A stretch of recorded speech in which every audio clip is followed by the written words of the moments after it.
De la gouache sur papier et une palette de couleurs vives pour raconter son quotidien, c'est la signature de la peintre Camille Bress. Dans la salle noire du puzzle, le spectateur est invité à partager des instants de sa vie intime, comme cette coloration devant la glace, ou encore la quiétude d'une sieste avec son enfant.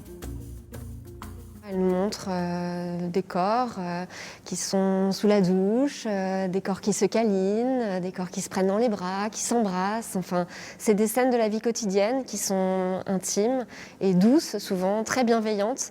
Et c'est vrai que ça fait beaucoup de bien aussi de voir ces scènes-là, surtout en ce moment. On n'a pas l'habitude de voir, sauf dans notre intimité, mais de voir comme ça des corps qui s'embrassent, qui se câlinent, qui sont proches. Et c'est vraiment ce qui nous tenait à cœur dans cette exposition.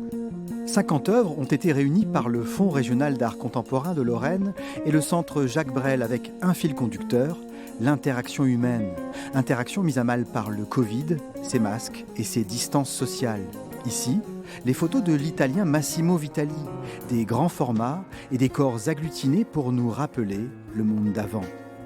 On met aussi en parallèle dans cette exposition des travaux très intimes, comme par exemple les peintures de Camille Bress, et d'autres travaux qui sont, comme celle derrière nous, les photographies de l'artiste italien Massimo Vitali, qui lui nous propose une vision de masse, voilà, et aussi qui nous questionne quelque part.